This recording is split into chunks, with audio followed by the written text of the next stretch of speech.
World News in Relation to Biblical Prophecy is made possible thanks to your generous donations. Hey, Ron James here. Welcome to World News in Relation to Biblical Prophecy. Sunday, January 4th, 2026. Happy Civic New Year. Let's begin with Iran. Iran has been in the news again. Mei Jing. Deutsche Welle has the following report. Iran on the brink? Key information about the protests. Thousands of people have protested in Iran in recent days against the dramatic devaluation of the currency, amid an economic crisis that has engulfed the country. What began as a strike by shopkeepers and bazaar merchants on Sunday has become an outcry of political anger, with some even chanting "death to the dictator." The spontaneous protests have already spread from Tehran to other cities, such as Isfahan and Mashhad. The monthly wages of an average Iranian in full-time work are now only worth slightly more than $100, or rather, 85 euros. Basic food supplies can easily consume an entire monthly income. In a heavily import-dependent country like Iran, this has had immediate, destabilizing social consequences. Guy Sonia, a human rights lawyer and Iran expert from the Atlantic Council think tank, sees the economic crash as the catalyst for the protests, but not as its core issue. Quote, "As with the protests since December 2017, there's often an economic catalyst, but if we listen to the slogans and the extent of the protests, it's about profound dissatisfaction with the Iranian regime and the desire for that regime to disappear." Unquote. It appears many Iranians no longer see the country's economic collapse as a crisis that can be rectified, but as a systemic failure of the regime of aged revolutionary leader Ayatollah Ali Khamenei. Iranian President Masoud Pezeshkian has little political leeway for making concessions to the demonstrators. In a moment of unusual openness, he recently admitted, "If the problems aren't solved, we cannot govern." Unquote. Some argue that this is tantamount to a declaration of political bankruptcy. The government's draft budget for 2026 envisages tax rises of 62%, with inflation at 50%, which many on the street see as straightforward robbery. Mei Jing reading a report from Deutsche Welle. Protests and civil unrest are nothing new in Iran. The situation within Iran will soon change. Notice the following from Axios. Netanyahu raised possible round 2 strikes on Iran with Trump. Israeli Prime Minister Benjamin Netanyahu discussed the possibility of attacking Iran again in 2026 during his meeting with President Trump on Monday, according to a U.S. official and 2 additional U.S. sources familiar with the details of the meeting. Why it matters. Another war with Iran could further destabilize a region that's seeking stability after 2 years of crises. Iranian President Masoud Pezeshkian said in response to the threats from Trump and Netanyahu that Iran would give a harsh response to any acts of aggression. Threat level.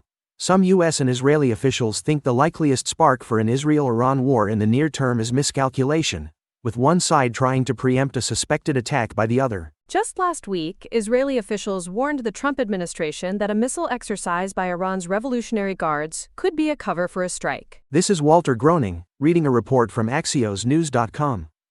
Iran may believe that a way to deal with its protesting citizens and its archnemesis, Big Satan, would be to viciously attack little Satan, Israel. Because of God's living word and prophecies, such as Isaiah 22 verses 6-9, we have for years been warning that there could easily be a major regional war that will involve Iran, parts of Syria, and Israel. Notice the following in this dual prophecy, which does indicate at least a partial destruction before the latter days. Notice the book of Jeremiah, chapter 49, and verses 34-39.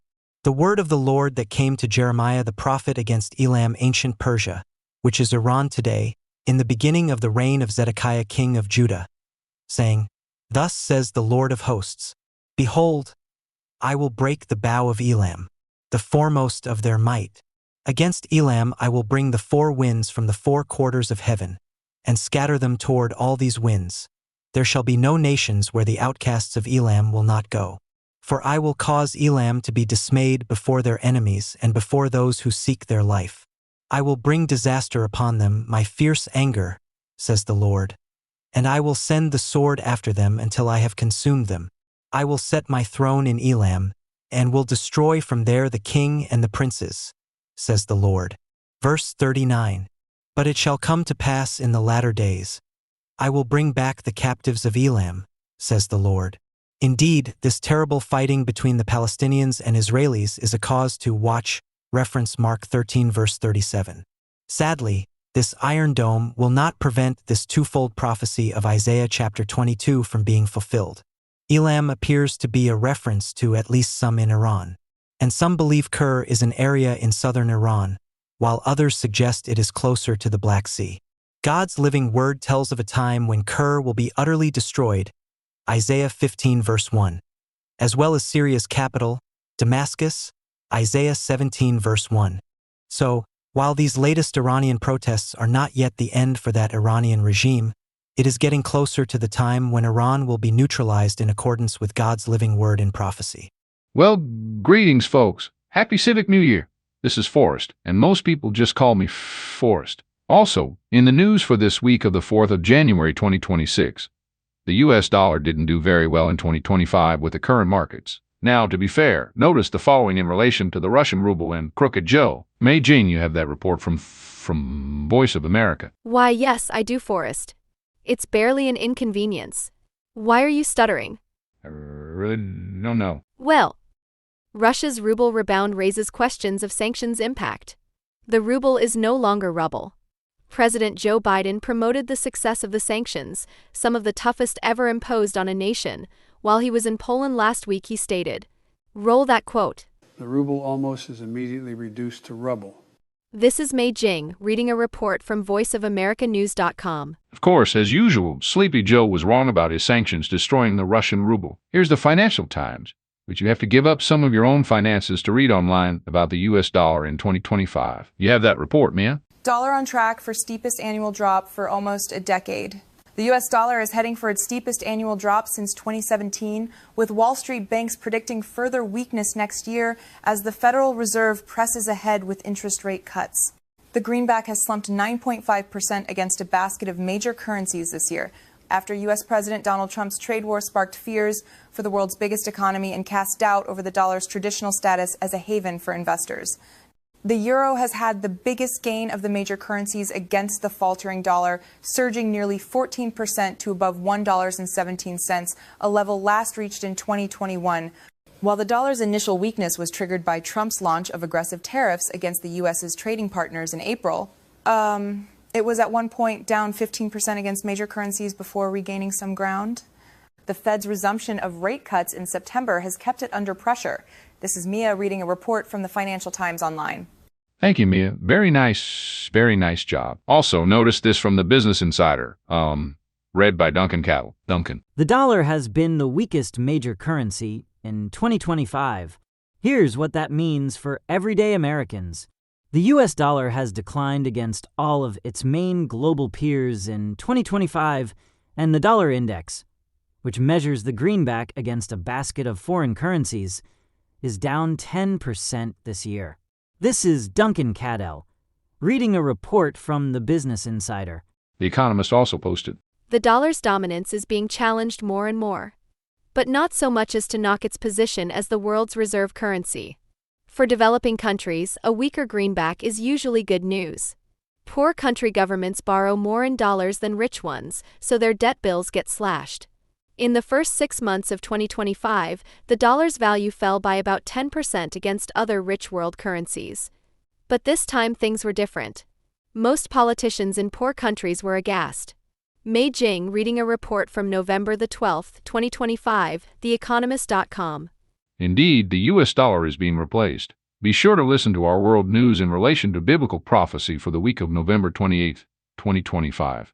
Because even more nations are looking to another currency, such as the euro. Let us consider the following. The euro is up 13 to 14% this year compared to the US dollar, so many are viewing it as a better alternative. The US debt, which is as of today, $38.6 trillion with a T, is truly weakening the value of the US dollar. Although trade tariffs do work and US administrations have utilized them in the past, often trade tariffs have unintended consequences. That is, nations turning away from the United States of America as a trading partner. The BRICS group, Brazil, Russia, India, China, and South Africa, which is now BRICS Plus, was partially formed to ultimately bypass the US dollar. And SEPA, Single Euro Payments Area, which consists of 41 European countries, including countries that are not part of the Euro area or the EU, as well as several territories with historical ties to those countries' status. The 22nd of May 2025 is certainly turning the sails toward the euro as the dominant currency, as well as a resurrection of the United States of Europe as the end-time Babylonian trade juggernaut is to occur, according to the living word of our eternal God. Now, the liberal and left-wing BBC reported the following last summer. U.S. debt is now $37 trillion. Should we be worried? Trump's tax-cutting budget bill is expected to add at least $3 trillion, £2.2 trillion, to the U.S.'s already eye-watering $37 trillion, £27 trillion, debt pile.